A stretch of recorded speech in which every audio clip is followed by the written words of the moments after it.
Okay, hello everyone. My name is Alberto Cifuentes Jr.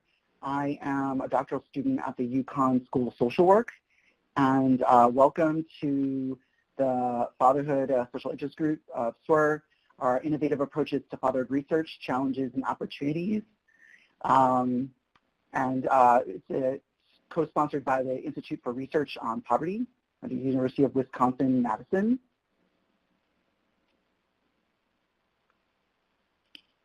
And in terms of the purpose of today's mini web conference is to provide an opportunity for everyone working in the area of fatherhood research to learn from one another around key opportunities, key challenges, and opportunities.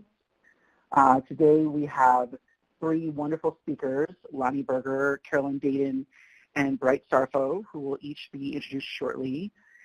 Each speaker has been asked to present their perspectives on forming compelling arguments for their work to funders and what they see as significant gaps in the fatherhood field, as well as practical and methodological challenges of fatherhood research. In terms of how this conference was developed, it was developed by members of the Society for the Social Work and Research Special Interest Group on Father-Related Research. We've been meeting annually at the Society for Social Work and a Research Annual Conference for the last several years, and we've had a growing membership. We, of course, welcome new members into the group, so if you're interested in joining the Special Interest Group's email list, please feel free to contact Jennifer Bellamy, co-chair of the SIG. And again, we really want to thank the Institute for Research on Poverty for hosting and supporting this conference. In terms of our agenda, each presenter will have approximately 15 minutes to present. While we're asking everyone to hold their questions until Q&A at the end, you can type in your questions at any time throughout the webinar on the bottom of your screen. We've solicited some questions from the attendees ahead of time, but we will have additional time for questions from participants. And now I want to turn it over to our first presenter introduction from Tova Walsh. Hi, everyone. So I'm happy to introduce our first speaker, Lonnie Berger. Lonnie is the director of the Institute for Research on Poverty and the Vilas Distinguished Achievement Professor in the School of Social Work, both at University of Wisconsin-Madison. Lonnie is going to take a couple of minutes first to introduce everyone to the Institute for Research on Poverty, and after that he will dive into talking about fatherhood research. So thanks very much, Lonnie. I'll turn it over to you now. Thanks, Tova, and thanks everyone for joining us. I am personally very glad to be a part of this, and IRP is, really excited to support both the Special Interest Group on Fatherhood in general and this event. And I should say, I'll just give a super brief background on the Institute for Research on Poverty. So we were the first federally funded poverty research institute, and with an explicit mission to provide rigorous research on the causes and consequences of poverty, to inform policies and programs to ameliorate poverty and its effects. So we were funded at in the early stages of the war on poverty, and essentially the idea was to be the RAND for the war on poverty, the way RAND is for the Defense Department, to really sort of be an outside of Washington, free of political influence, nonpartisan poverty research center. And, we're 52 years strong, and today we are back to being the sole poverty research, sole federally funded poverty research center. And so this event fits really well with IRP's sort of three-pronged mission to produce and disseminate applied policy relevant research that is actionable and has the ability or the potential to inform both policy and practice. And to train the next generation of scholars. And, clearly fatherhood, father involvement, support by fathers is a key feature of poverty and inequality in today's world. So what I'm going to do is really talk a little bit about some of my ideas for innovative next steps in both research and policy. But I feel like to do that, I have to set a little bit of background. It's a little odd to just jump in with what are the unanswered questions without sort of setting it up. And I realize that many of you probably know the stuff that I'm going to cover on the first two slides, but I just want to ground not only my presentation but this whole talk a little bit in the current family demography of today and policy situation and family functioning. So I think all of you know that families are increasingly complex and fluid. So the forms individuals experience, so the family structures, the family configurations have changed pretty dramatically over the last 40, 50 years, as have the prevailing norms. So both around fathers as breadwinners, mothers as caretakers, to a much more two parents as working, two parents as breadwinners, and a much more emphasis, as you know, on fathers being involved both financially and in terms of participating in child rearing. And I would argue that has changed for resident fathers, for non-resident fathers, and for step or social fathers. You probably all know also that the majority of U.S. children will no longer spend their entire childhood living with both biological parents, and that the average child, or most children, are going to transition into and out of multiple family configurations. So we're at a point where, over 40% of all kids are born to unmarried parents, and more than 50% of kids who are born to moms under 30 are born to unmarried parents. We know that about half of those, a little less than half, are cohabiting, but we also know in the U.S. context that those relationships break up relatively quickly, and that biological father involvement among non-residential fathers fades relatively quickly over time. Most kids that are born to unmarried parents are going to live in complex families, so they're going to experience fluidity in the family form.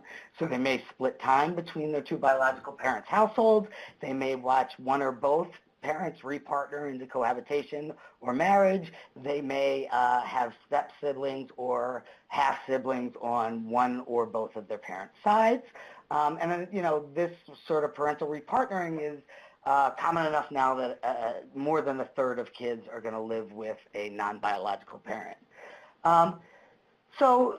This increased diversity and fluidity in family forms has several implications. So one, it means that kids are going to be exposed on average to more parental figures and different types of parental figures. And in one way, we could see this as a positive, right? So if a parent has 4 potential caregivers instead of 2, they have the potential to have investments from 4 adults of both time and money.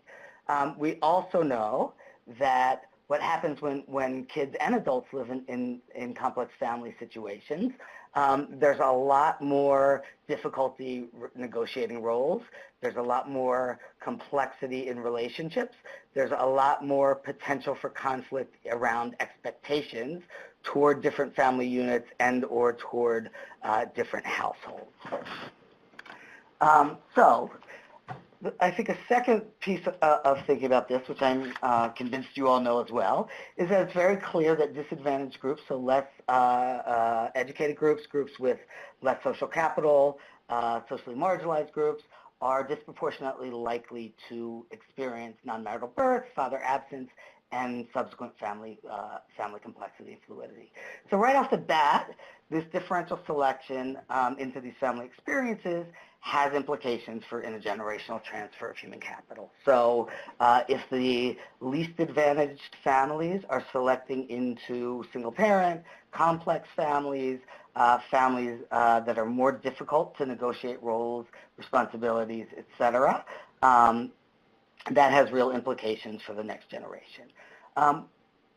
Couple that with the fact that as parents repartner and as parents have new births, what we see is when this is the case for either parent, we see declines in non-resident parent involvement and both formal and informal child support.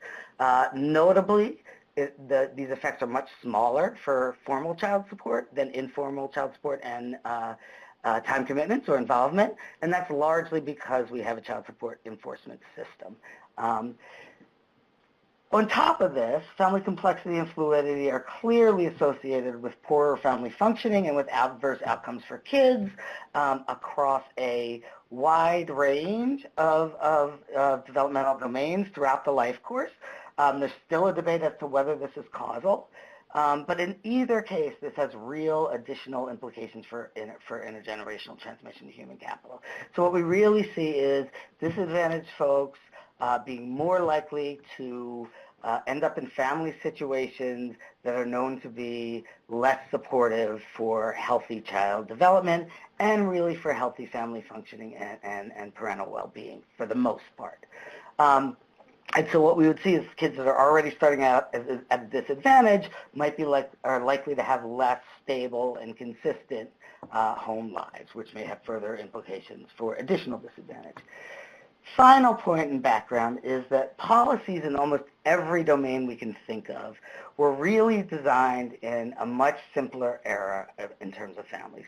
So they were really designed with two parents with joint biological children in mind, and those parents were either living together or non-co-resident, in which case there was an expectation that there was only sort of one common child, and there was an expectation of transfers of resources, support, and to some extent involvement from one household to the other, and that's it. As the world's gotten more complicated, policies haven't kept up. So typically tax credits, income support policies, typically can only be claimed by one parent and not both, despite that kids are increasingly spending time split between multiple households. Likewise, for health care coverage, even in a world of the ACA, even in a world of mandated care or mandated coverage, who's responsible for covering a kid? Biological mom who's resident, non-biological dad who's non-resident, mom's married partner who's resident but not biological, mom's cohabiting partner. If we think about family leave, do you get leave for your cohabiting partner's kid? Or if your cohabiting partner's kid is sick, etc. Child support. If you have one mom with two kids, she'll get a much larger payment. If those are two kids from two different fathers with the exact same income, than if that was from one father with the exact same income. The fathers, if they have two kids with two different moms, will pay more than if they have two kids with one mom. First children will get more than later born children with other mothers. So lots of equity concerns and really lots of adequacy concerns around ability to pay. So before I sort of get into what I think are some key implications for research and policy, I'd like to say something about some really big, basic questions that should guide both research and policy in terms of fathers that I think we often skip over and aren't addressed. So the first point is, what do we mean by fathers? So are we talking about one specific father to a specific child? Are we only talking about biological fathers? Are we talking about social or stepfathers? Are we talking about resident fathers or non-resident fathers? Are we talking about all fathers? Are we talking specifically about disadvantaged fathers? I think these are key questions that we often gloss over when we talk about fatherhood. And for the most part, I think that we are meaning one or two of those things and not fathers in their multiple and many fathering roles. And I'll demonstrate some evidence of that in a second. Second, why do we care about fathers? Do we care about fathers only in terms of children's well-being? Or do we also care about them in terms of mother's well-being? Or maybe mother's well-being only as a mechanism to children's well-being? Do we care about fathers for their own well-being?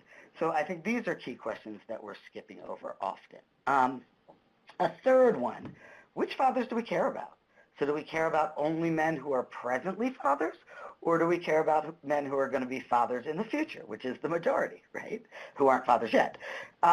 Do we care about biological resident fathers? Do we care about biological non-resident fathers? Again, do we care about step or social resident fathers, et cetera? And I think it's important to address these questions and be really clear in both policy and research.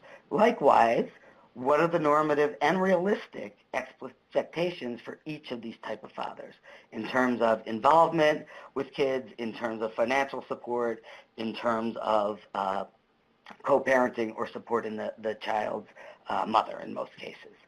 And then finally, we should really think in depth, from a policy sense, about what we are doing or what we do to and for particular types of fathers, and what we should be doing to and for particular types of fathers, and whether this is intended to support them in a particular fathering role, to incentivize a particular type of behaviors, or some combination of the two. And this sort of bleeds over into, more research on policies and programs to accomplish those specific goals.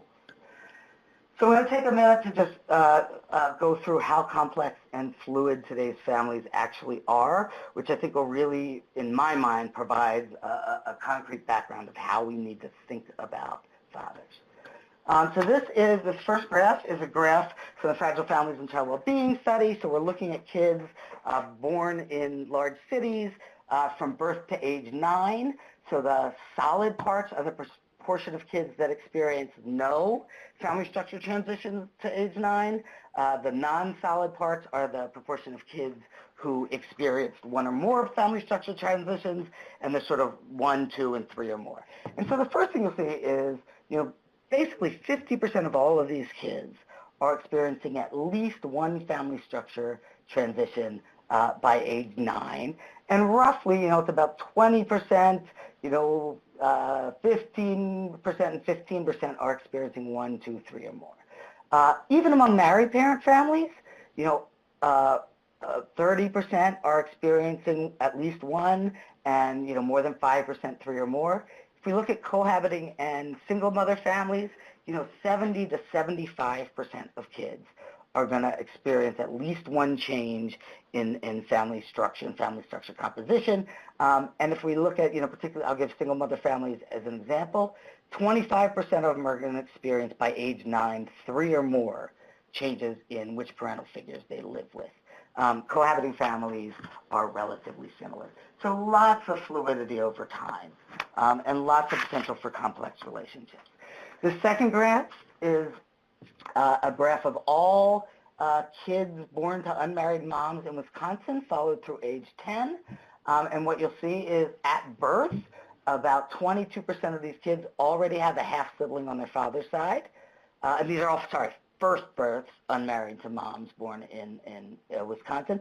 By age 10, 60% of these kids have half-siblings on their mom's side, their dad's side, or both. About 10% have only full siblings, and about 30% have no siblings. So these, again, really lots of change complexity in these kids' lives, and this doesn't even take into account step-siblings. So this next graph, we're looking at the two cohorts of 1979 and 1997 NLSY.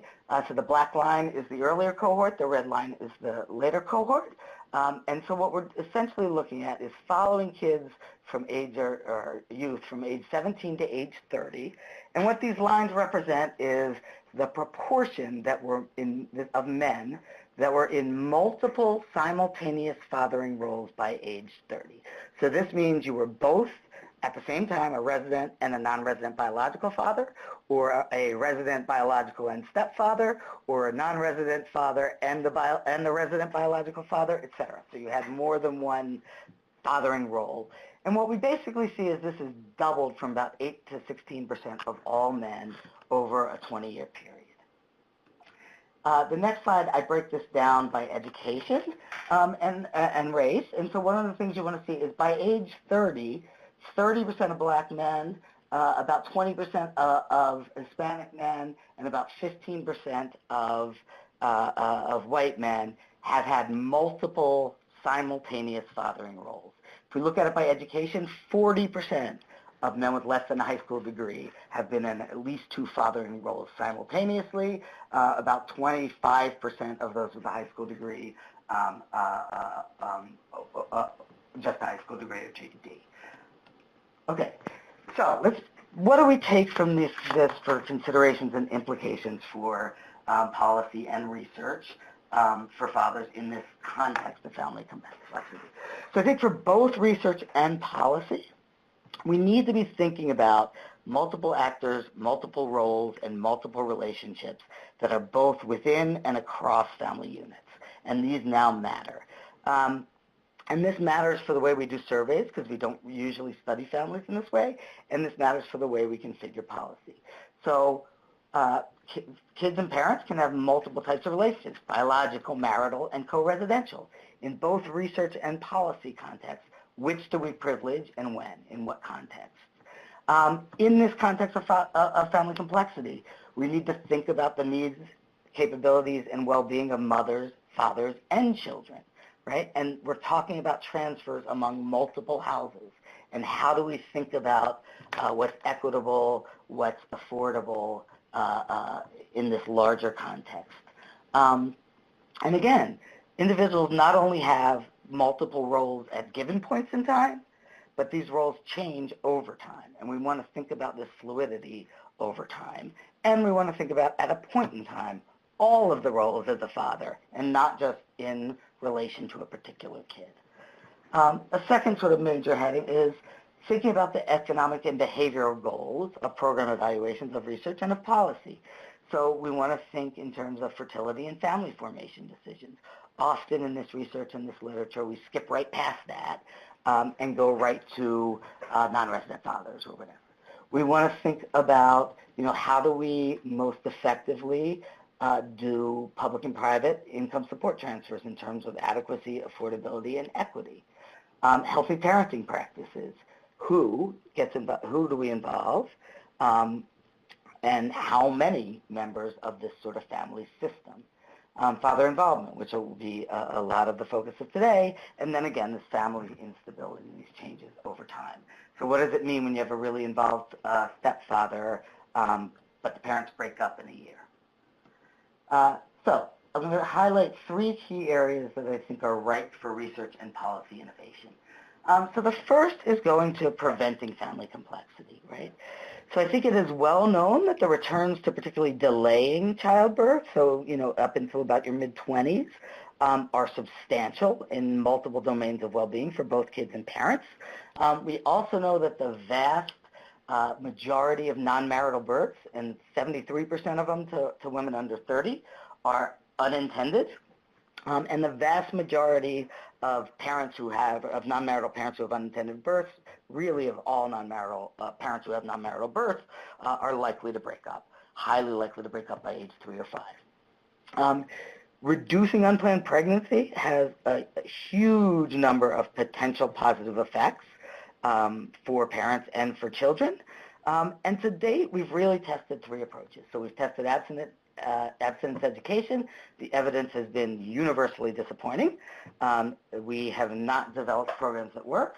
We have tested marriage promotion. I would characterize that evidence as being quite discouraging. Very little evidence that the marriage promotion policies in and of themselves that are specifically intended to promote marriage are successful. Other programs, however, that promote human capital, that promote employment, things like career academies, and those kinds of programs actually do have positive marriage effects. They're just not explicitly targeted at marriage.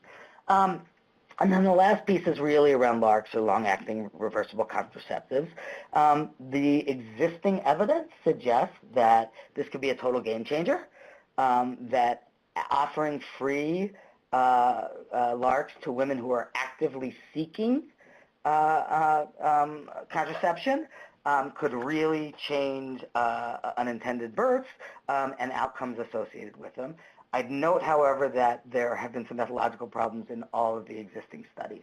So I think in each of these areas, we could use additional research in program design, program evaluation, and the effects on family complexity and parenting. Second, I'd like to turn to serving complex families. And so I think the big question is, how do we best address family complexity and promote healthy relationships and involvement among all actors, and not just, a father in a particular father role vis-a-vis a particular kid. And I would argue it's unrealistic for research or policies or programs to just focus on one current and former couple and their joint children. Most of the families are going to have half and stepchildren, resident and non-resident, social and biological parents.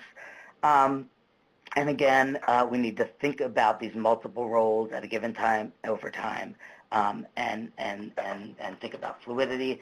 And lastly, in this point, I'll come back to this in a second, we need to think of non-custodial parents in a policy sense as parents rather than non-parents, and I'm going to highlight why, how we do that in a second. For non-custodial parents, I think that, one of the key things is recognizing that employment, child support, and father involvement are complements. They're interrelated. They're not substitutes. That investing in education, job training, and placement has the potential to promote father involvement investments, and we need more research and program design in these areas. I think that we need to work on the child support system so that we can set realistic orders that fathers can afford to pay, and also improve the labor prospects of low-income men so that they're more able to pay, and that this could have relatively large positive effects on involvement. And I also think that, we should promote access to children in most cases, although, we want to consider the cases in which involvement shouldn't be encouraged. And, one thing that I think there hasn't been enough work on is we have a clear child support enforcement system. We don't really have a clear visitation or involvement support enforcement system. Basically, you have to go to court. And so how can policy incentivize both dads and moms, or both non-custodial and custodial parents, to create more father involvement? So I said I'd get back to this idea of policy treating non-resident parents or non-custodial parents as non-parents. So if we think about from a father or non-custodial parent point of view, what the policy framework looks like, custodial parents have a wide range of supports that are potentially available to them. So this includes, supports in the tax code, in the social welfare arena, the child tax credit, the earned income tax credit, WIC, TANF, child support enforcement, SNAP, Medicaid, sometimes housing assistance. So whether we think these are generous or not, they tend to be available to custodial parents and less so to non-custodial parents. Non-custodial parents are typically, in these programs, categorized as childless adults. So when we talk about adults with non-dependents for food stamps or for the earned income tax credit, mostly we're talking about non-resident parents. These non-custodial parents' primary interactions with government are interactions with the court, both family and criminal, interactions with child support enforcement, maybe unemployment insurance if they work the right type of job for long enough, maybe employment services if they get one. And essentially what we see here is very few direct economic supports and a high level of mandates around behavior. So we have a very, what I would argue is inequitable and non-parallel policy framework. And I think that, one of the things that we need to explore in both research and policy is how to create more equitable and parallel systems for custodial and non-custodial parents, given that we expect non-custodial parents to contribute to children. And a weaker argument could also be made for step-in social parents, that we do very little to support them in particularly fathering roles. So the last thing I want to talk about is what research and policy we might need to support parents or fathers to support children. So I think we want to think about this parallel package of supports, benefits, and tax credits that are available to custodial parents. So it might not be at the same level, but we could give partial or prorated credit for non-resident children in eligibility and benefit calculations. In other words, if you're non-resident parents, maybe you get a third of the resident parent EITC benefit. Maybe you get a tax credit for the child support you pay. Maybe you get a credit for a partial child in constructing your family size for eligibility for food stamps or for TANF, for a whole host of other programs. I would also note that generally through TANF programs, we give a time-limited subsidy to generally custodial parents while they're in work supports and in work training. Generally, non-custodial parents, largely men, go to work training and don't get a subsidy or a payment while they're supposed to be in training. So I think that there's a lot of experimentation and policy innovation that could be done here, and it's a great area for research. And then I really think, we need to figure out how to have the most efficient, effective child support system that supports non-custodial parents while expecting them to pay child support, but assists them in getting jobs, in setting realistic support orders, in reducing arrears for compliance. And then lastly, I think going forward, it will be extremely important to coordinate these efforts with the criminal justice system and reforms therein, given the large number of non-custodial parents that experience incarceration and reentry. So thanks very much, and I am looking forward to the rest of our discussion.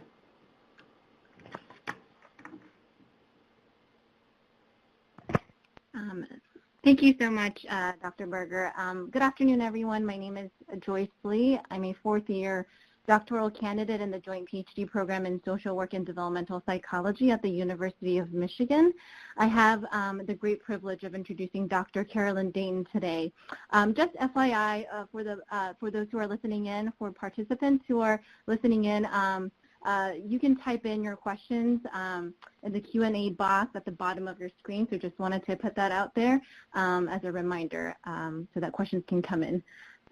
Okay, so Dr. Dayton is an associate professor of social work and the associate director of the Infant Mental Health Program, which is located at the Merrill Palmer Skillman Institute for Child and Family Development at Wayne State University. Dr. Dayton's research is focused on early parenting processes with an emphasis on fathering in urban settings.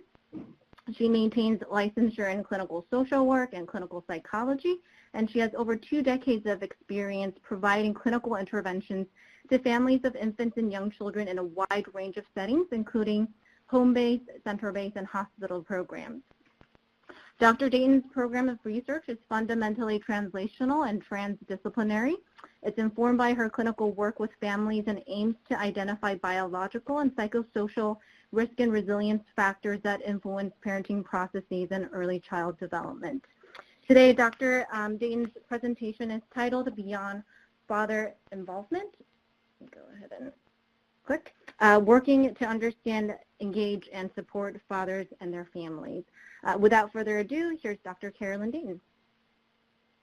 Thanks, Joyce. Thanks, everyone. I'm so excited to be here, and I'm so excited that we're doing this as a fathering community.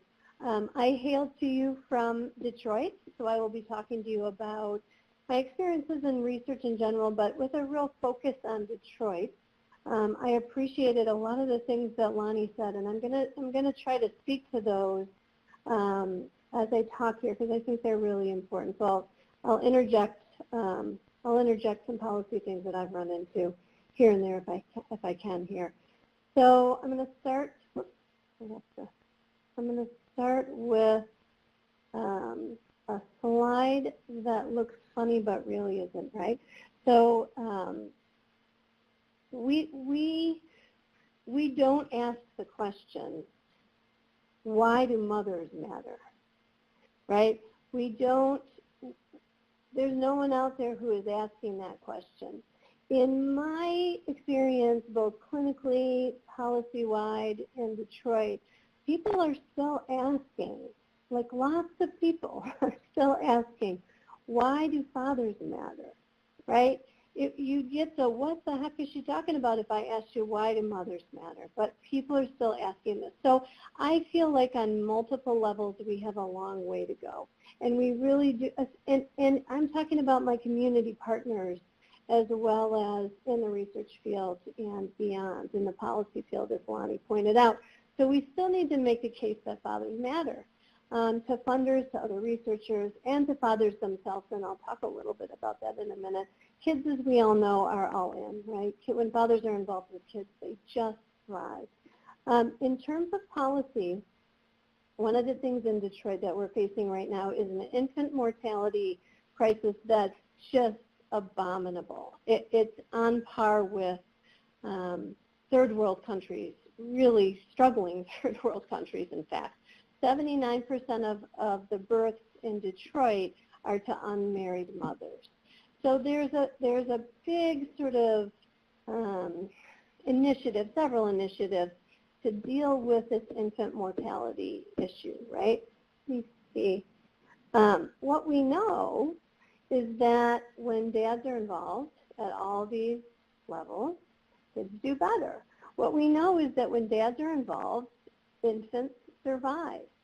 But nobody in my community, nobody in Detroit is talking about accessing fathers as a resilience factor, really, for these families, right?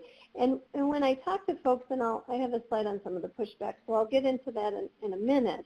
When I talk to folks in my Detroit community about fathers and targeting fathers and helping fathers to be involved to help babies literally survive, there's just not a lot of interest in that, and I'm sort of a lone voice. So I struggle with that, and I feel like this is a group, of course, on the call today where we're all very aware of these issues, but a lot of folks in our community are not. In Detroit, from a policy perspective, not only are we not targeting dads and are not using them to help babies and to help survival rates, we have policies in Michigan that actually keep fathers away. So, for instance, when a father is a non-custodial parent and paying child support, when he gets behind on his child support, the first thing that we do in Michigan is we pull his driver's license, which makes it pretty darn hard for him to get to his job.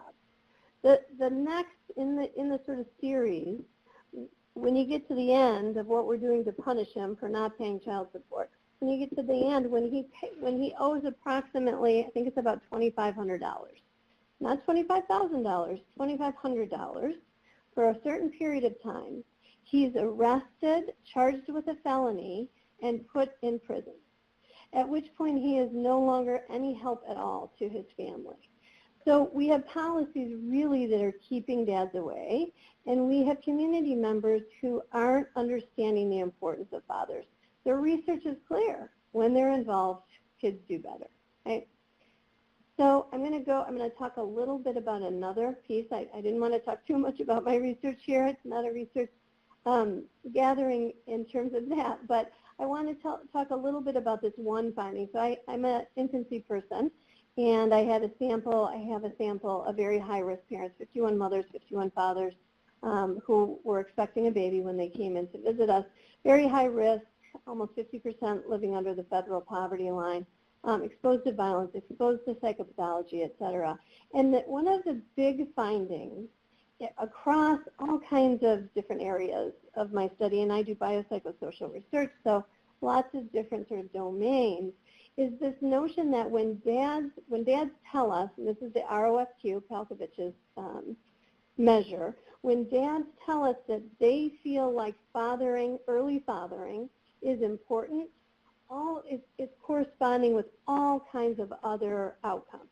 So their prenatal bonding with their baby, for instance, is higher when they believe in the importance of father. Their sort of treatment of the mother in these behavioral lab tasks that we do is better. They're more warm, they're more supportive, et cetera.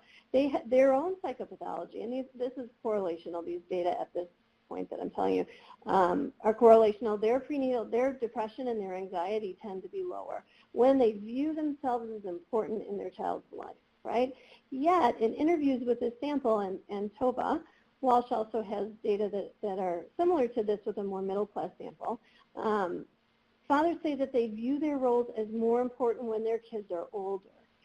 So when they're really when they really get the importance early on, things go well. We think they have a good chance of bonding. And yet, by and large, they don't even see themselves as that important early in their child's development. So I think we need to think about this.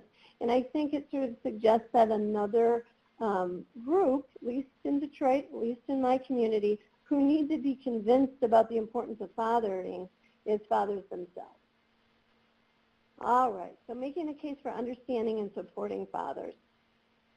What I find in dealing with my funders and dealing with my community folks, and I want us all to think about this, and hopefully we'll get some good Q&A going, is that you have to make the case for mothers and kids, right? You have that prior slide with all the good outcomes. Another piece of this that folks don't often think about, but I hope we start thinking about, is the healthier development of the father himself. If dads are feeling good about their bonding with their baby and good about being a dad, stands to reason that there's going to be more motivation on his part to do what? To get a job, to take care of himself, etc. So I think we need to think more and more about that. It's cost effective when fathers are involved, for sure. Right? It's not cost effective when we put him in prison. It's cost effective when he's involved and we find ways to get him to contribute to his family. There are generational effects, of course. I work with many community agencies where you really see this intergenerational father loss. Dads who want to do it right, but they didn't have a father who did it, and they're not living in a community where fathers are sort of involved in the lives of their children, and they come to us a little bit clueless and a little bit confused about what it is they're supposed to be doing. Does it make communities healthier? I think there's a case to be made for that. I think a lot of the things that Lonnie talked about earlier sort of speak to that. And so then what else? What are the other ways as a community here on the call today? What are the other ways that we can think about that we need to make the case across the country for why fathers are important and why we should be involving and supporting fathers?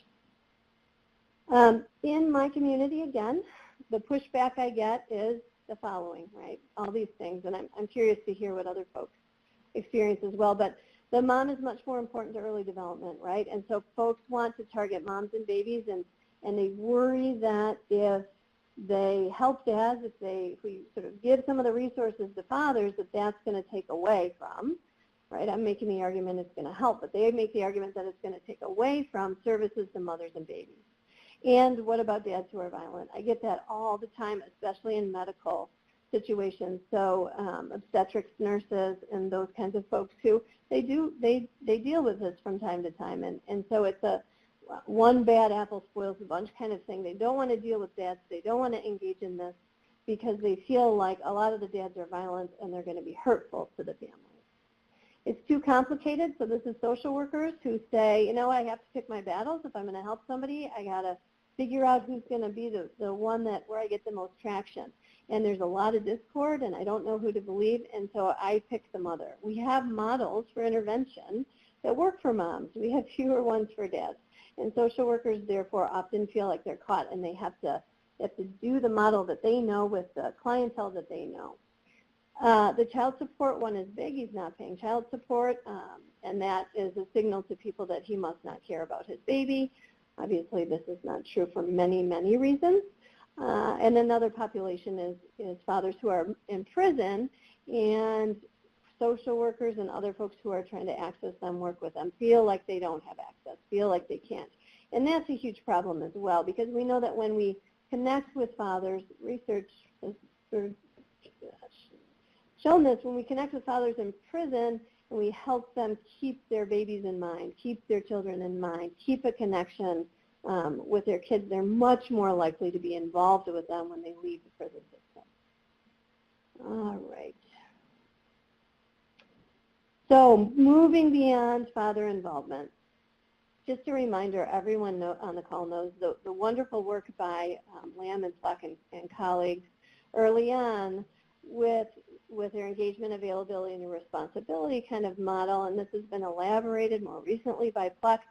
I think we really need to move beyond this, are dads involved, end of story. And I realize I'm preaching to the choir here, but there's a lot of good evidence that fathers, even biologically, react differently to their parenting. So Ruth Feldman's work that dads, oxytocin goes up when they're rough and tumble playing, whereas moms, oxytocin goes up when they're sort of doing nurturing kinds of things. We need to really think carefully about if we're going to intervene with dads, what do the data tell us in terms of their interaction? What are we trying to help them to do exactly? How is their thinking about their parenting different than moms? How are their emotions different? How is their biology different? So I feel like there's a huge need for research in that area, and some folks are filling that need across the country and internationally. So research with fathers and their families, what do we do, and where do I sort of focus in Detroit on what I'm doing? think we have to make the case to the community. So this birth outcome group, this infant mortality and maternal mortality as well is very high in Detroit, making the case that fathers can help with this. Again, this is true everywhere, of course, but proving that we can be trusted, right? That as a researcher, as a person who has the best interests of fathers and families in mind, there's a lot of distrust I find initially when I talk about fathers, and partly because people are really protective of mothers, I think, and can't sort of open up to thinking about that, at least initially. Yeah, so we can talk more about that if we want to, but balancing and conveying the needs of all family members, so taking more of a holistic approach. We were very mom-centered for a very long time. We're trying to become more dad-centered. Really, we need to be family-centered. And this point about multi-fertility and different kinds of families, I mean, we see so much of this in Detroit, and thinking in very complex ways about family. It makes doing research with them trickier, of course, because you're keeping in mind lots of different lenses and lots of different folks. But it's important, I think, that we do that. So respecting that there are many lenses and taking a holistic approach. So I want to say just 2 or 3 or 4 quick words about this program because I think it's so outstanding. This program is called the FARM program, Family Assistance for Renaissance Men. It was developed by a man named Mr. Willie Bell, a Detroit native. And why, the reason that I love this program, I've been involved as an evaluator at this point. The reason that I love this program is because it was developed by an African-American man serving African-American men. And what he did is not what I would ever do as a female social worker. What he did is he started exactly where dads were at. And so he's developed this program that starts with workforce development. He teaches fathers pre-skilled trades. He incorporates them in the program with that idea. He pays them for participating, and half of their checks, half of their paychecks go to paying back their child support. These are often men who are about to be imprisoned because they owed $2,500 or more in child support. So he takes them into this program. He gives them legal assistance, helps them navigate the whole legal system, and this program has developed a really solid working relationship with the courts in Detroit. So he then, there's more, and I won't describe the whole program, but there's a way that he then is able to talk to them about their parenting, is able to talk to them about their relationship with the mothers of their children in a way that they can tolerate and hear and sort of understand, because it doesn't start there. Our interventions with mothers often start there. Our interventions with dads, I believe, have to start somewhere else. And this is a good example of where to start. I think that's it. So thank you very much for being a part of this, and I look forward to discussion at the end. All right, thank you, Dr. Dayton. This is Jen Bellamy. I'm an associate professor at the University of Denver Graduate School of Social Work, and it's my pleasure to introduce Dr. Bryce Sarko, the research associate at MES Associates. Dr. Sarko received his PhD from Columbia University and earned his MSW in 2008 and his BA in psychology from Stony Brook University. He has more than a dozen years of experience in research, program evaluation, and data analysis with a strong background in implementation research, process evaluation, building assessments, as well as quantitative and qualitative methods and behavioral intervention development. His work focuses on building evidence-based practice in the areas of fatherhood, healthy relationships using rigorous research design, process analysis, and capacity building strategies.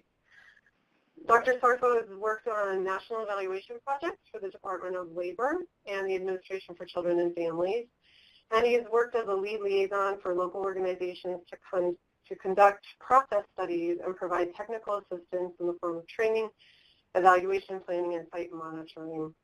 Dr. Sarko has held leadership positions on projects examining fatherhood interventions, child support enforcement practices, economic empowerment initiatives, and workforce development programs. So thank you, Dr. Sarko. All right. Thank you for all having me. I think the first two presentations. I'm glad we got to hear the perspectives of Lonnie and Carolyn, and some of what I'll talk about sort of overlap some of that, so I'll try not to be redundant. So I am glad I followed my instinct in limiting the number of slides I submitted for this. But yeah, I wanted to focus my presentation, which I think fits nicely among the first two, by talking really about conducting rigorous fatherhood evaluations within community-based organizations. I think, we sort of got the policy perspective and, talked about some programmatic stuff, but I really wanted to talk specifically about actually working with programs and focus on specifically the theme about connecting researchers and practitioners or program service providers as a way of enhancing the field and building evidence. And so I'll first talk about why we should actually care about this work. Just acknowledging I'm probably preaching to the choir there, but also talk about some of the methodological challenges that I faced and that I've consistently come across in my work, focusing on really two. And then I'll talk a little bit about some of the remaining gaps and also some relevant publications that some of the listeners might be interested in looking at in terms of some of the innovative work that is currently happening in the field in regards to evaluation and promising practices for fatherhood programs. So I'll start just talking about making the case for more research. I think that in my work, what I've consistently come across is that in a number of fields, community-based organizations are really implementing some really innovative strategies to empower fathers to support fathers. I think Carolyn mentioned this in her presentation. Programs like that exist all over the country, and they're implementing a number of different strategies. The problem is, I think, that many of these strategies aren't necessarily being tested rigorously to identify their level of effectiveness and just some promising practices in terms of thinking about the particular populations they're working with. Community-based organizations are implementing a number of practices that tend to be culturally tailored to the local communities and the local populations in ways that the literature or the academic literature, in my view, has not necessarily documented as well. So I think there are lots of opportunities for researchers to examine how programs actually operate in the real world in their existing environments.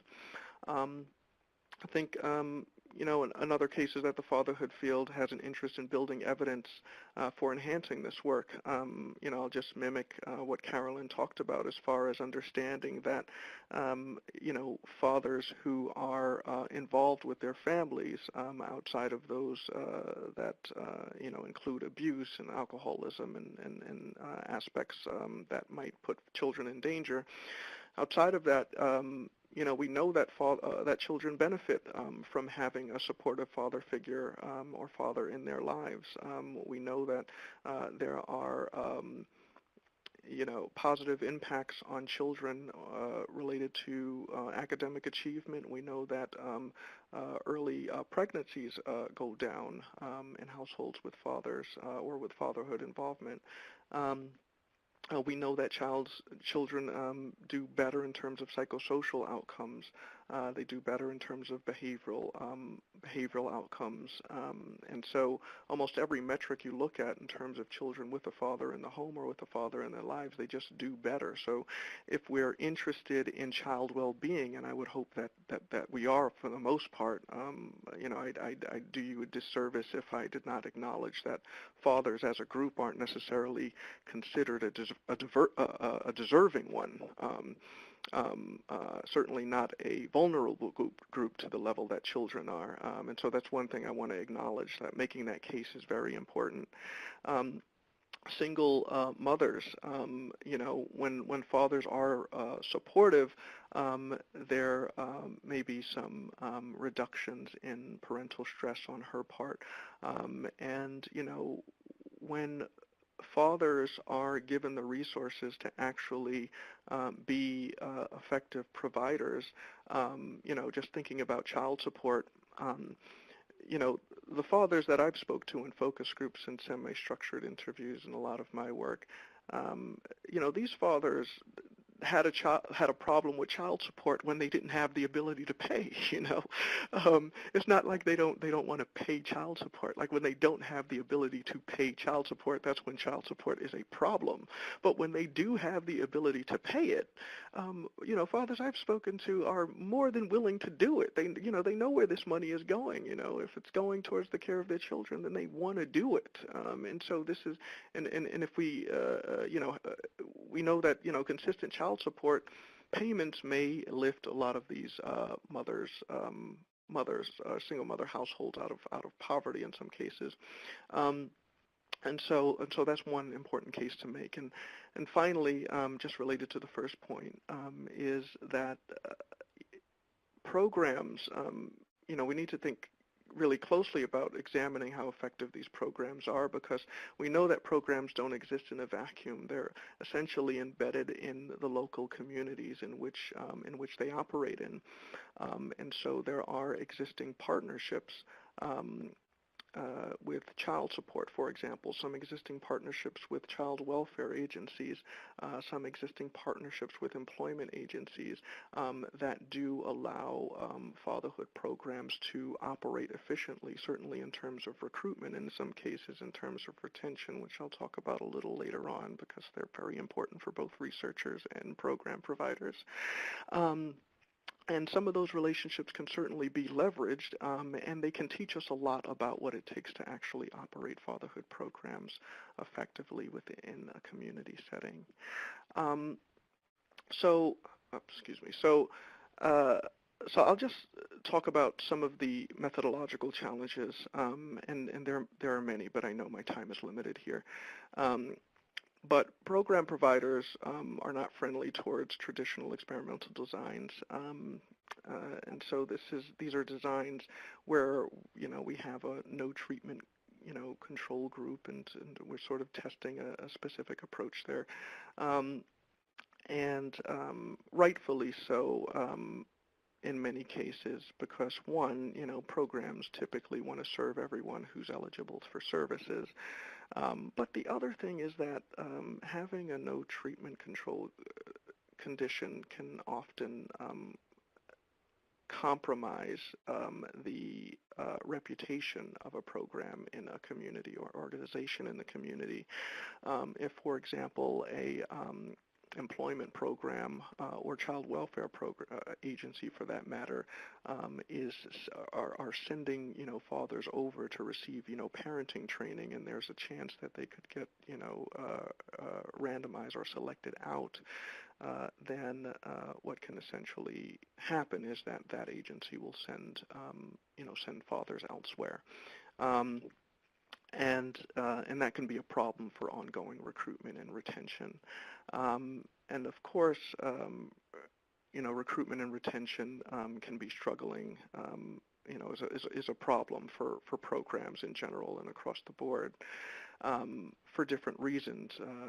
For researchers, we're interested in effect sizes and power oftentimes, and program providers really are interested in meeting certain retention and program completion goals and recruitment goals. And so there is a common objective there, or shared objectives there, that I think can be leveraged by researchers. And so just thinking about what I've done to just navigate some of these challenges. Is one, just thinking about in terms of having these no services control condition, really thinking about instead setting up a a services as usual control condition, in comparison to whatever program is being tested. That's one strategy that's worked out well in my research. But of course, I think some folks on the phone, or some diehard intervention researchers, might disagree with me and tell me that has an effect on effect sizes and all that stuff. But I think it's probably a more realistic determination of how effective a program is in a community-based agency, or whether it's worth doing in the first place. And I think recruitment and retention, there are data tracking mechanisms to understand, where folks are coming from, and approaching recruitment and outreach strategy, or having a data-driven approach to outreach and recruitment, is something that has been beneficial to programs. Certainly a level of assistance that researchers can offer that programs might not be doing. In some cases they are, but in many cases I have not seen that. So I just wanted to, just mimicking what Caroline said, I'm not going to talk too much about my research, but just talk about some of the thoughts I've had given my experience. So one of the gaps that I think remain, in my perspective, is creating somewhat of a systems approach to parental training, and thinking about how we can engage co-parents. So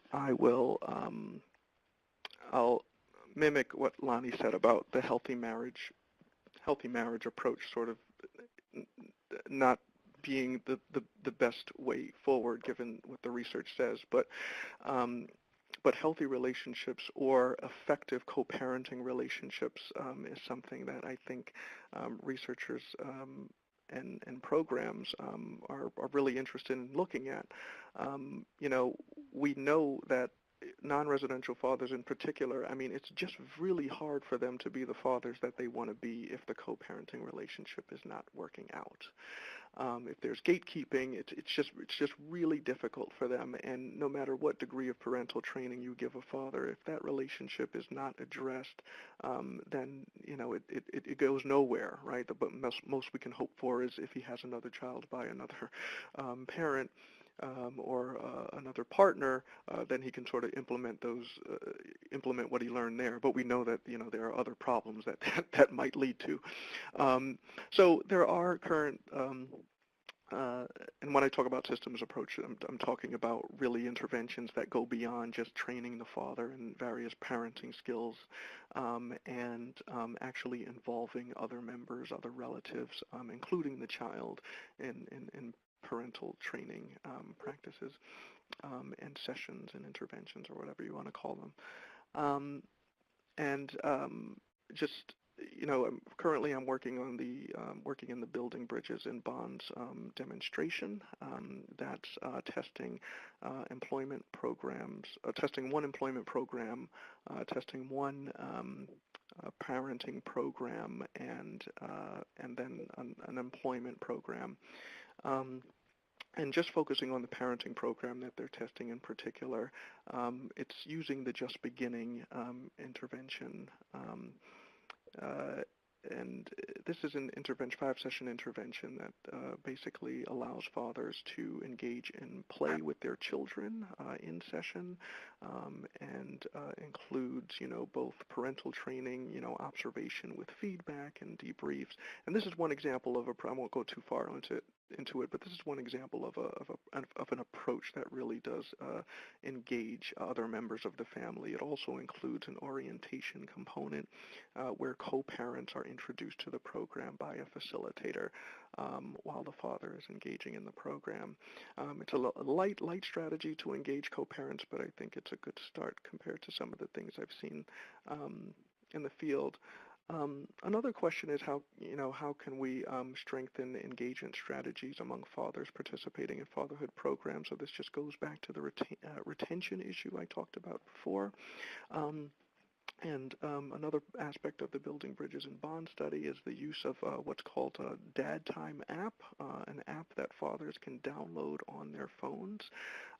And this app is basically built in to remind fathers when they have a session coming up, remind fathers between sessions what kind of information or what kind of fatherhood tips that they've learned. So it's sort of this reminder between sessions, but it also has visual cues to how much they've progressed through the program. And so those approaches are currently being tested. And then this final gap, and again, there's a dozen gaps and I just chose these 4 because I know how much time I have here. But this final question it comes up in terms of just healthy relationships, and I thought it was an interesting one. But what kind of relationship interventions can we develop that really take the changing communication patterns into account? So, there's this graphic I have on my PowerPoint slide here that's supposed to be sort of lighthearted, but honestly, I mean, a lot matters in terms of what couples post on social media now. A lot matters in terms of what couples are texting each other. And sometimes a text can mean the difference between seeing your child next week or seeing them next month, and so what kind of interventions do we have that really acknowledge that and really talk honestly to fathers and co-parents and even couples about effective methods of communication outside of verbal communication, but texting, social media, all that stuff really does matter and really does shape relationships. So I think we need to think about that in terms of the interventions we want to test and observe in the field. I just wanted to give a shameless plug to some of the reports that have been publicly released by MDRC. At MEF, we're partnering with them on this Building Bridges and Bonds demonstration. And these reports give a little bit more detail about some of the interventions I've talked about. So I won't go too far into them here. But I'll just say that, just as a couple of final thoughts, I think one of the biggest lessons I've learned in my work is just, acknowledging shared objectives for conducting research and building evidence. That's really important for building collaborative relationships between researchers and practitioners, including staff and organizational leadership and stakeholders throughout the research planning process is really important in order to get buy-in and have more faith and fidelity to your research protocols and agenda, and when feasible, reduce the burdens of research as much as possible, and that not just mean, and sometimes that means literally sometimes just cutting down some of our long assessments we like to use in research for assessing certain dimensions, behavioral and psychosocial dimensions.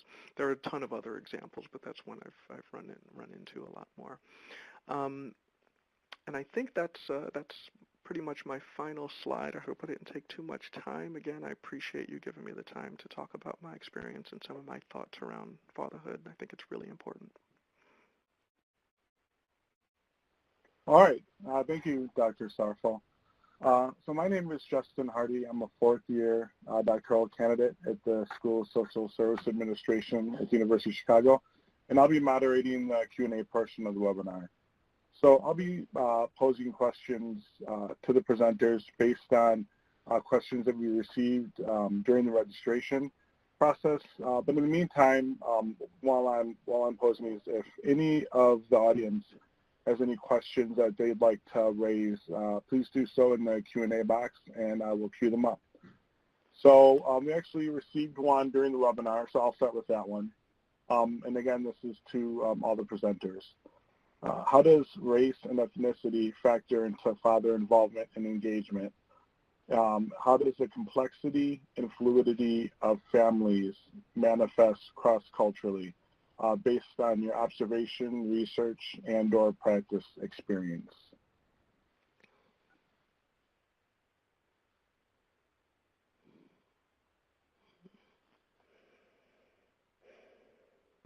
Oh, go ahead. Yeah. I'll wait. No, well, I was going to say we shouldn't all answer at once, right? I think, I think culture is just so important. I don't have anything brilliant to say on this. I think that as we are thinking about designing, especially programs for fathers, we need to always think about cultural flexibility. So what works here in Detroit in a particular community, even in Detroit, may not work in another community, may not work in another state, et cetera. I loved the piece about, the piece that you were talking about the texting, and it made me think of cultural flexibility, and it made me think about having a lot of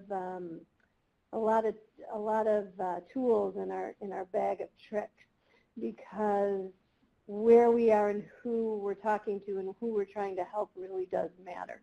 Race, ethnicity, SES, et cetera. Yeah. Yeah, I was, yeah, no, I'd say I definitely agree with that. And, I think race and ethnicity definitely, plays a huge role in father involvement and engagement. I've worked primarily with African American men, almost predominantly. And there's no question that, among some of the poor fathers I've worked with, there is a historical, contextualized perception fathers have about the way the country sees them as men and as fathers, and the level to which they feel devalued by that. Yep. And so when it comes to being a father, a lot of these fathers feel like they are fighting against a system, right, that sometimes includes their co-parents, unfortunately, in order to be dads. And so, I talked about culturally, and I think there's another question specifically around cultural tailoring that I'm probably going to answer a little bit here. It would be an error to not acknowledge that in programming. Because specifically, we're asking fathers to do, even, when fathers are faced with all this stuff, we're asking them to do a lot. We're asking them to fight against all of these things, right? Sometimes that can be really daunting. And so I think programs, the program that I've seen at CFUF, they've really talked about, incorporated some of the historical, what's the word I'm looking for?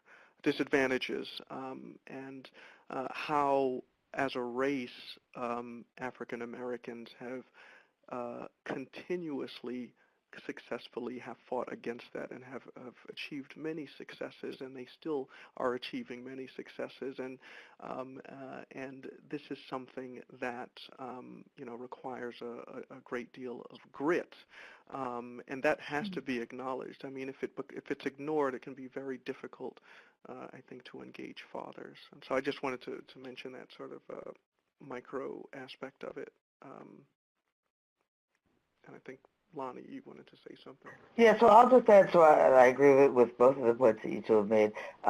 One thing I'll add is, I think we know a lot about differential rates of non-custodial father to family complexity by race, by ethnicity.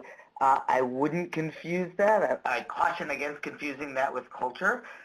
So there are clearly some historical groundings in patterns, but I think a big part of the story is disadvantage, and whether we, I personally would attribute a lot of that to structural issues that cause disadvantage, but I think my take on the racial differences is, and this is just in rates, not in other pieces, is that it's largely driven by economics and by human capital and levels of advantage.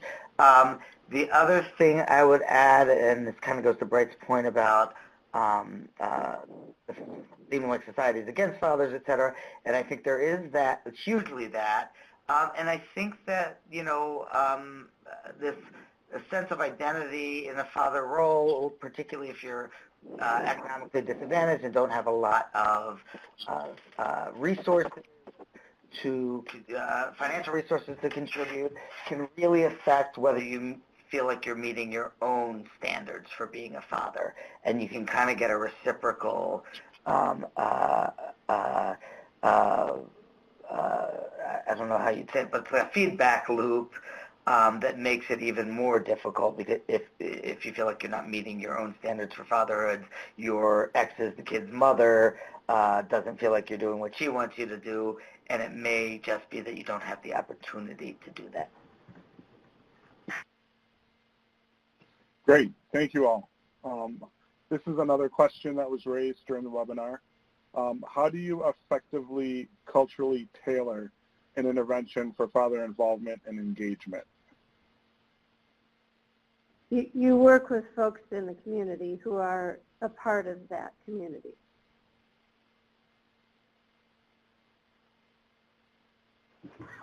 So I'm not an intervention person per se, but I think, we have to be able to show fathers that there is an outcome at the end of it, that it is worth devoting time to showing up at any program, and that things are likely to improve when you're done with it. And the way I think of it a lot in terms of is employment programs.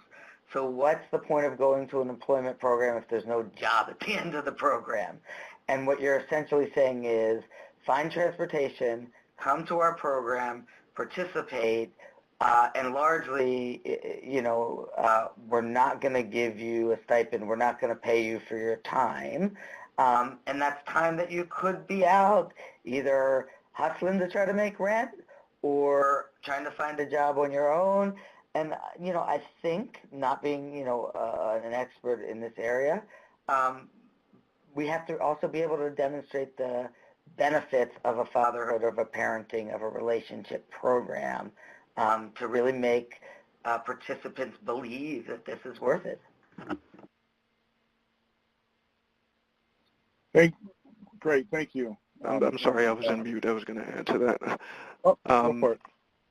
Yeah, so I would add that when it comes to making a program culturally tailored, and this goes clearly beyond fatherhood programs, this is an ongoing process that I think has to involve, as Carolyn said, the community. That's community stakeholders, that's, folks who've been working with the population and the population themselves. I mean, with programs that I've developed or helped develop, I mean, we've literally had focus groups with community residents and talked about what were some of the most relevant aspects of the particular concept around the intervention we wanted to test. So for fathers, I mean, you might literally want to sit down and chat with fathers about what are some of the challenges, what are some of the struggles, what are some of the norms around how they father or how they attempt to father or how they work with their co-parents or their partners. I don't think there's a one-size-that-fits-all approach to that, but it's something that has to engage the community on an ongoing basis. And I'm not just talking about through development. I'm talking about through piloting and through main phase and through ongoing, evaluations and, I wouldn't say satisfaction surveys because those really don't tell you much a lot. But really continue to check in with the community and see if this stuff is still relevant. We live in a very dynamic and fast-paced changing world, and I think that requires a lot of adaptation regarding culture. Yeah, I just want to say, as I listen to your answer, Bright, and also Lonnie's, it really is an important point that we should not be having programs for fathers where we teach them, where we say we're going to teach them job skills and there are no jobs. And I feel like this notion of it really has to be grassroots. It really has to come from the community. I feel like I've been in so many support groups, or not support groups, what's the word for it? Focus groups. And I hear the same answers. What do dads want? At least in Detroit, well, they want jobs, and they want help figuring out this relationship with the mother of their children who won't. And those are things that it's hard for us to do as social workers, so we tend to shy away. Right? I'm an infant mental health specialist. I focus on relationships. What's comfortable to me is helping folks figure out relationships with their kids. Well, that works with moms a lot. It doesn't always work with dads. And so you have to figure out where you're going to start. And it is culturally based because where you're going to start very much matters. What very much matters is where the men in that community, where the father of that community are and where they want to be. And the various levels of oppression that they're feeling, their strengths as a community, what those are. I mean, I think we talk about this a lot as social workers.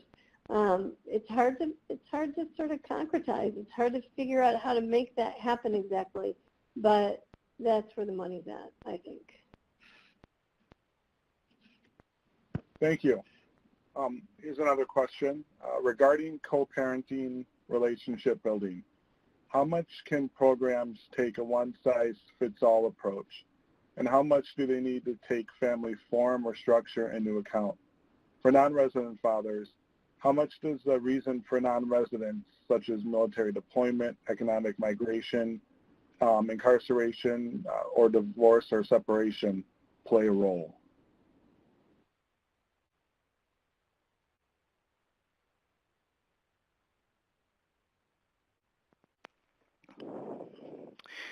Yeah, so I'll try to do this one justice because this is a tough question. I mean, co-parenting relationships are tough to deal with when it's just not working out between the two parents, and there's a lot of reasons for that. Sometimes the couple just wasn't right for each other. I mean, we know where babies come from, and they don't necessarily come about because a relationship was good. It just takes one interaction. Sometimes the couple just, doesn't have the maturity. Sometimes there could be some emotional pain associated with the relationship. And so do I think programs can take a one-size-fits-all approach? I don't think so. In order to be effective, I don't. A lot of times the approaches I've seen as far as engaging co-parents have worked when the co-parents have some level of a healthy relationship, or they both are invested in trying to improve the relationship. But we know there are a lot of couples that aren't even interested in trying, and so in many ways, this might require somewhat of a number of options that practitioners may be able to use in order to engage co-parents. Sometimes it's literally just getting the father to, make payments on their child support. Sometimes that's the one thing that needs to happen in order for co-parenting relationships to work, or for both to be invested in improving it. But I think this is still something we're trying to figure out in the in the field. And as far as the second part of this question, for non-resident fathers, how much does non-residents play a role? I think this is a great question, and something that I've been pondering on, because if you think about it, when the father's gone, the mother, more likely the mother or the present guardian, is literally oftentimes helping the child define the absence of the parent, sort of bring meaning to that. And so if it's a military deployment, right, you can sort of imagine a parent saying, well, your father's out there fighting for our country. Or if it's incarceration, if the mother is saying, well, your father doesn't love us anymore and he keeps doing the wrong thing and getting incarcerated, well, that's certainly going to play a role in the child's perception of the absence. This is sort of outside of my area in terms of child development and figuring out how that defines how the child interacts with the world. But you could imagine that having a huge impact. And so that's all I'll say about that. I'll let others speak on it.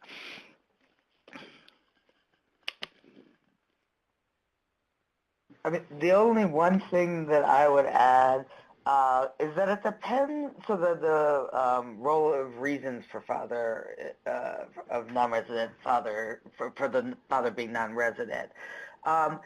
So, some differences are, is the father non-resident because the parents can't get along, or there is a lot of anger, which may also occur with things like incarceration.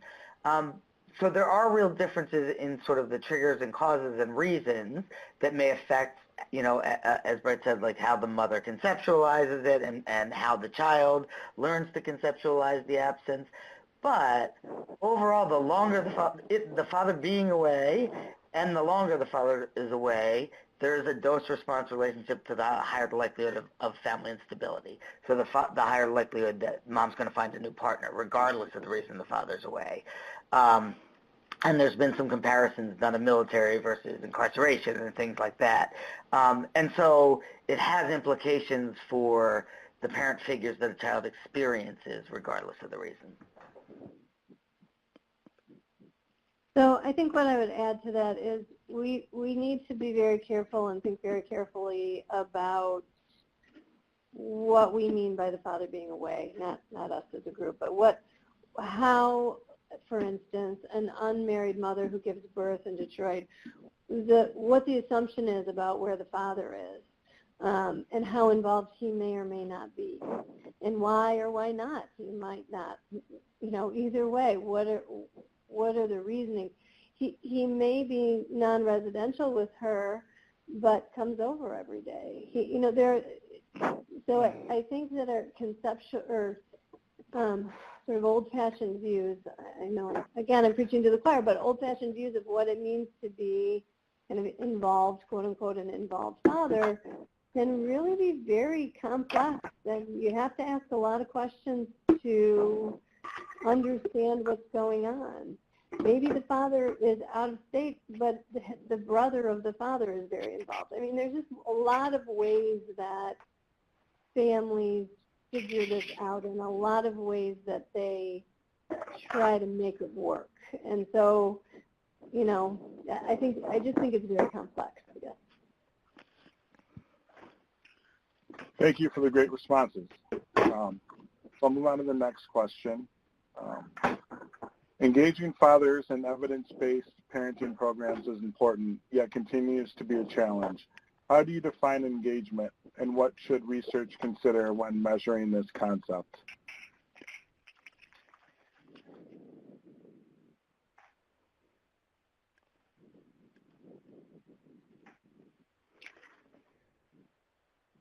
How do you define engagement?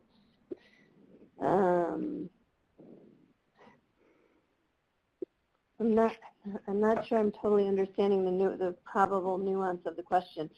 So obviously, are they attending the intervention is one way.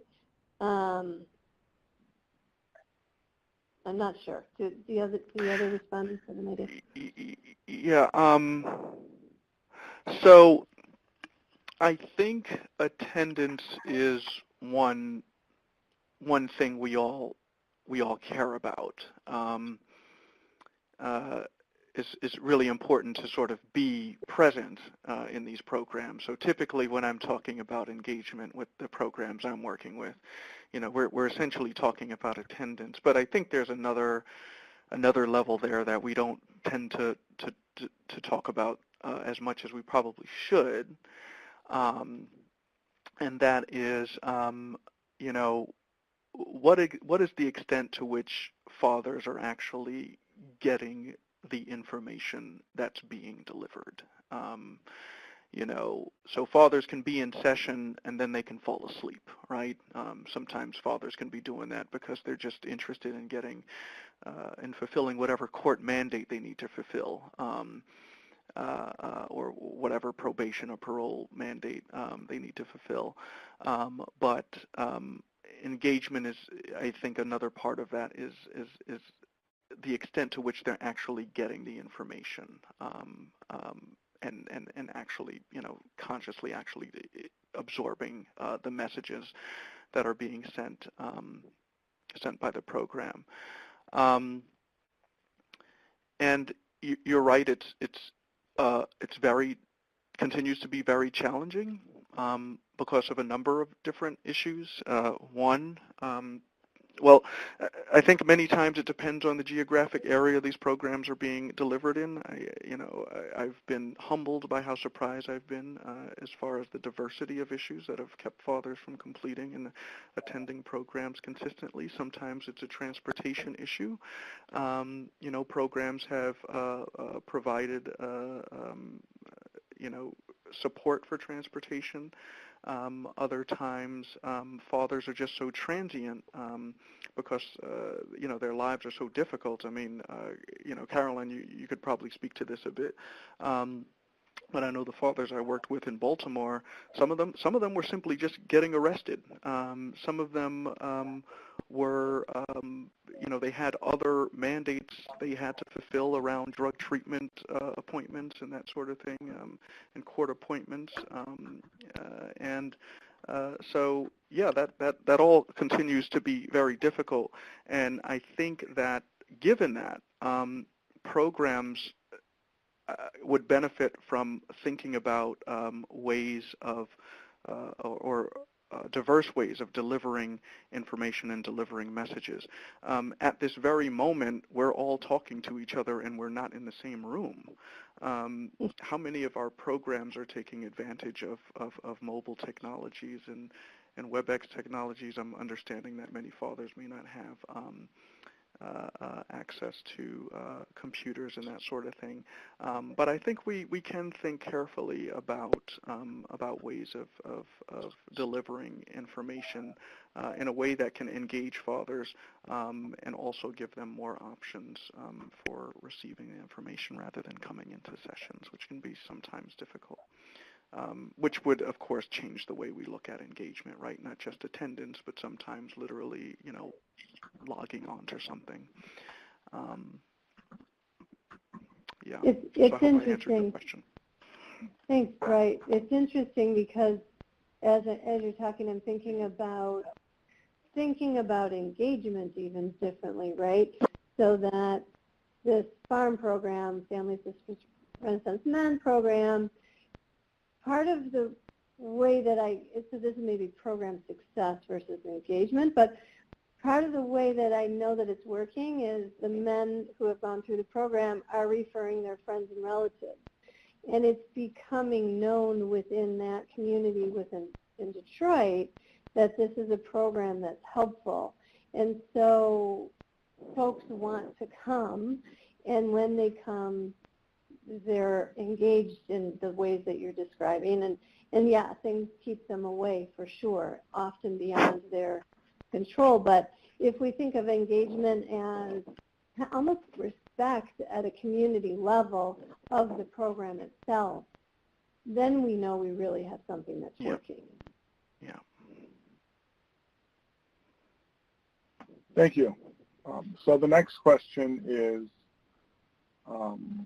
as a research community, how do we reframe fatherhood to fathers in ways that ignite their interest, increase their efficacy in their work, and promote them as important parents in the early childhood time range? I love that question. Me too. I think, man, that's the $1,000,000 question, really. That sort of sums up the whole kit and caboodle here. I don't know the answer, but I think that's exactly how we should be thinking.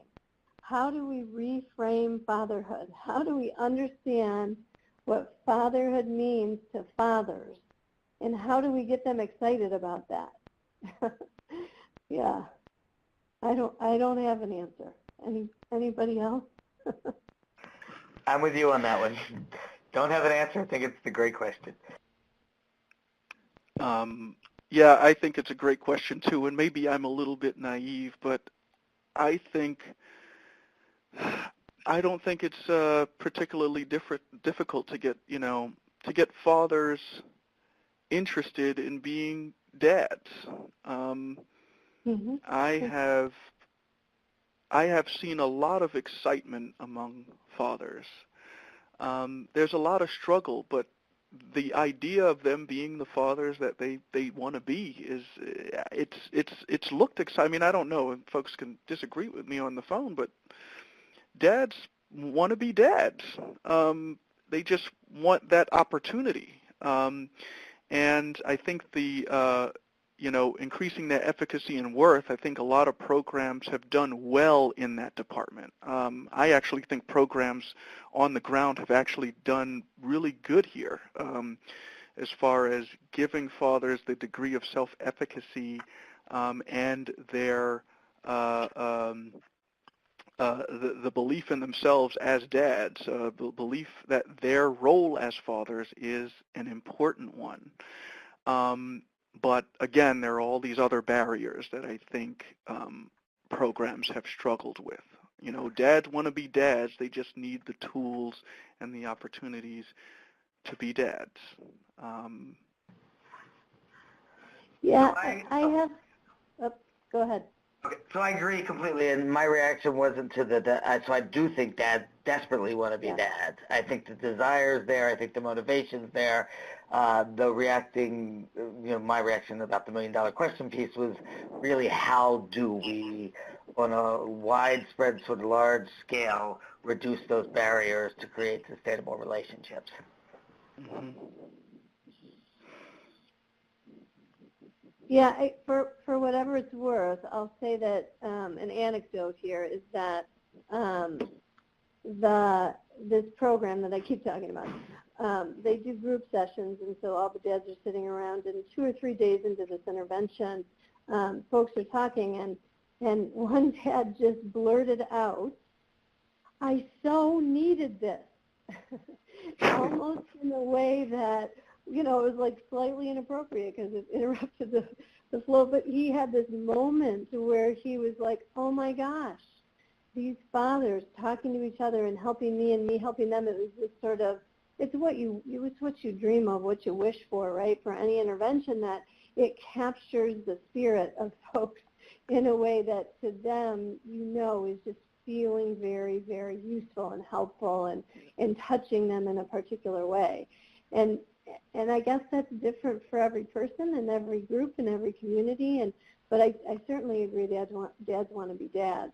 What that means to them and whether they think they can and whether they've ever been told that they can and whether they have a clue as to how to do it, given them role models in their environment, really can vary. Really can vary. Great. Thank you for the great question, Dr. Trahan. The next question is, given the political inertia in Lancer present at all levels of government, Do either of the presenters feel hopeful that policies will evolve to reflect the growing complexity of American families in the foreseeable future? So I can start on that one. So I tend to be an optimist in general. So I don't think we're going to have a huge, in the next certainly 2 years, we're going to have huge changes in family policy. But I will say that I think we've been, with the exception of the last couple of years, on generally an upward trajectory. I think across the aisle there is a big emphasis, albeit for different reasons, on criminal justice reform, on reentry programs. I think there is a lot of talk. I don't think we're going to get a child allowance anytime soon, a universal child allowance. But if you look at the one progressive thing, maybe there are two, the change in the mortgage interest deduction and the increase in the child tax credit in the tax cut bill, that was progressive, right? So we enlarged it and made more of the child tax credit refundable. I think that's a plus. There are also, so New York is doing Paychecks Plus. There are experimentation with, again, adults without dependent programs or non-custodial parent EITC type programs. I don't think we have the technology right, so I don't think we have necessarily the program requirements and eligibility pieces right, but I think that there are experiments out there that are that to me give cause for optimism.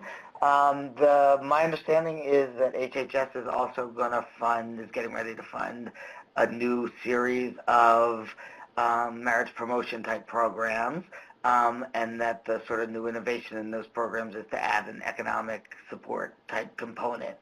And so I think that we may not be in the most progressive time, the most activist-y government time in terms of supporting low-income populations, but I think in the long-term trajectory, there are some reasons for optimism.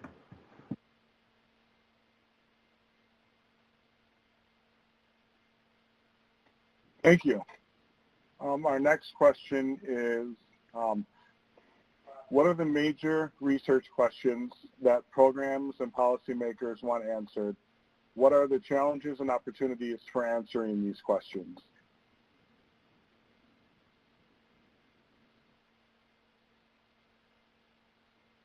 So I'll shoot again. So I think a lot of policymakers want answered essentially how, to put it bluntly, how do we stop people from having unplanned pregnancies or unmarried pregnancies, and if they do, how do we get them married? I think that is a big question, and I think that many policymakers attribute a lot of poverty to non-marital births, to these kinds of things. Quite frankly, even if they're right, I don't think we have the technology, essentially, to promote marriage. I don't think we know how to get people to get married who weren't planning on it anyway and who didn't have a solid basis to get there anyway. And even if we did, I'm not sure that we would keep them married. I do think that there's a good chance that family planning reform, that widespread, easy access to LARCs for women who want them, could have a huge effect, but it's much more politically fraught. And I think those are just two huge questions out there in the policy world.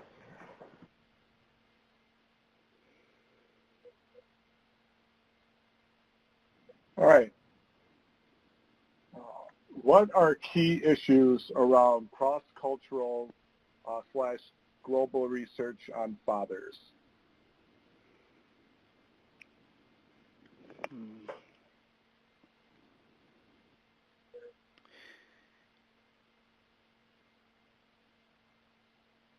Yeah, this one, I don't know if I can do this one justice, but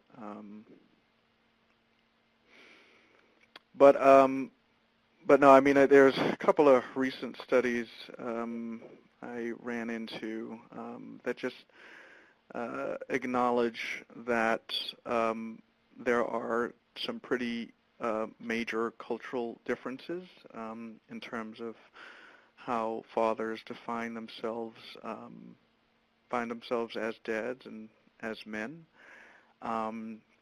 I think one thing we have to acknowledge, I think certainly in the African American community, I can say, is that there are some pretty substantial gender disparities in terms of education and in terms of employment that is changing the way that many households look with I don't believe there's been a single event that has changed the face of the family other than women's entry into the workforce. And I think that a lot of the ways in which men define themselves as fathers, may be outdated in some cases, and certainly cross-culturally. I mean, we're sort of in a world where folks are traveling from one country to the next and have to go through some pretty heavy changes in the systems of their household. And certainly this, this is putting what the father that was previously the male breadwinner can suddenly become the stay-at-home dad, and what does that mean? And I think one of the questions we have to ask ourselves, and we know that circumstance in many ways is tough to prevent, but what may be an area of intervention is actually working with dads in terms of helping them redefine what their beliefs are about what it means to be a father and a contributor to the household beyond just being a piggy bank, but what are the benefits of being a source of emotional and social support for a growing child. A man who isn't working is still a man and still capable of being a dad, right? And so those are one of the key sort of cultural issues I've come across. Yeah, I would say that this is not my area of study, but I have some personal experiences with sort of international cultural differences in parenting and early parenting. And I guess the thing I would say is that it can really help when we look at other cultures carefully and understand how fathers father in those cultures. It can give pretty big clues to ways in which we might want to shift our ideas about fathering, or there are cultural strengths that if you can come to understand them in these different areas, they shed light on what's going on in your own community often. But sometimes in surprising ways, I've found.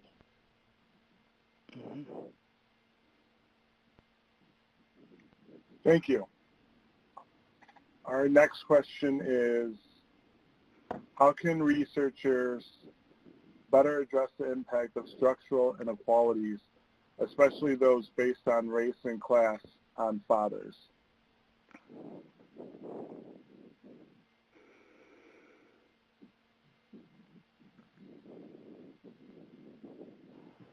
These are some really great questions, I must say.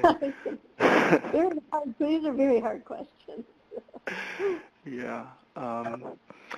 This is a tough one. I mean, again, this isn't really my area, and I guess one piece I can speak on just a little bit is the inequalities that exist in our justice system. Well, specifically in some of the family courts. There might be a lot going on in there that is affecting, fathers in ways that are disproportionate in regards to race and certainly wealth. And there are some things that programs are doing that advocate for fathers or advocate for these fathers in ways to make the system a little bit more equitable. There's a long way to go, and this is a really big question, and I can't address every part of it, but I can say that what I was talking about in terms of community-based partnerships and partnerships with courts in particular is not something that I've seen being studied quite as frequently. I mean, a lot of work is being done in terms of drug courts and that kind of thing, but the extent to which programs are partnering with courts in a way that benefits fathers who are really trying but may not have the means to do what some of the child support offices and courts are demanding. That's something that I think researchers can look a little further into and think about ways of scaling this up to create a more structured system where those who are being affected by structural inequalities can have a fair shot and not necessarily be as hindered by the system when they're really putting an effort into being good dads. And I mean, I would just go back to, again, to really think about policies. Do they treat non-custodial parents like parents? Are there parallel opportunities?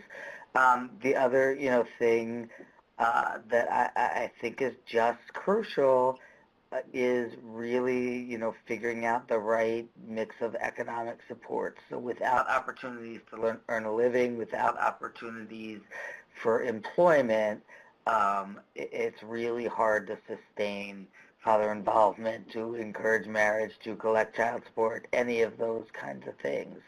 And I really think that we need to think about a employment and training type system that both offers the guarantee of some kind of job at the end of the road and pays some kind of wage while you're being trained or while you're going to class or whatever, to make it more doable. And, I would argue we do that much more for custodial parents, for women. I would just add that these issues that I raised at the beginning of my talk, that, pulling a driver's license, $2,500, these kinds of laws disproportionately affect poor folks, right, who can't hire a lawyer and can't figure out how to get their driver's license back. And so drive dirty, as folks say, and then the fees just keep piling up and piling up. It is an inequality that we have laws that punish poor families, poor fathers in this way.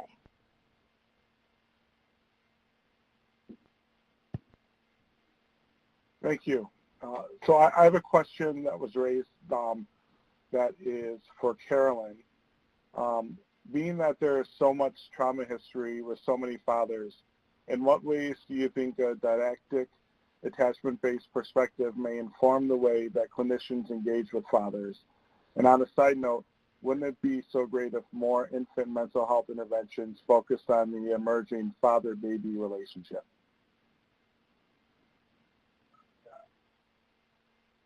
Okay, let's be very upfront that this question came from my former doctoral student, who's now a postdoc. Let's pick this apart.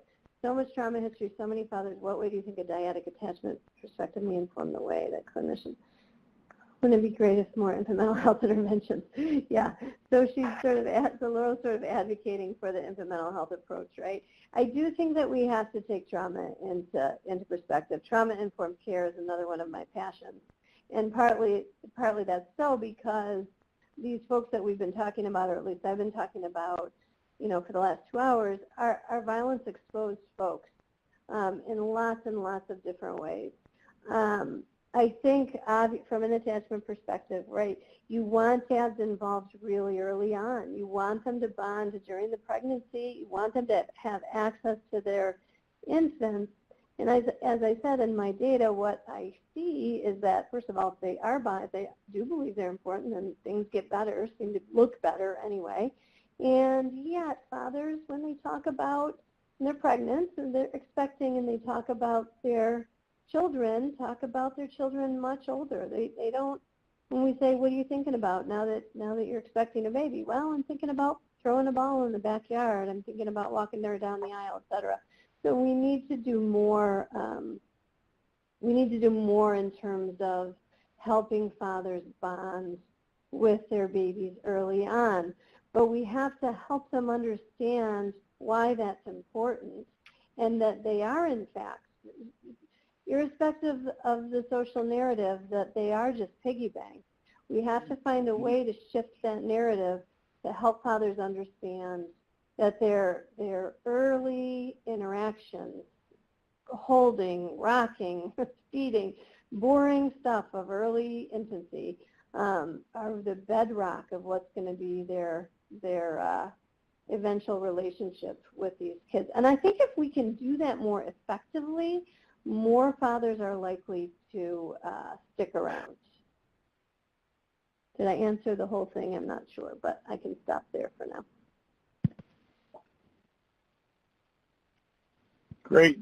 I just want to thank the audience for all the great questions and presenters on the phenomenal responses. It's very, very helpful and meaningful. So with a few minutes left, I'm going to go ahead and pass this on to Alberto for some final comments. Thank you, Justin. Again, this is Alberto. I'm from the UConn School of Social Work for doctoral student.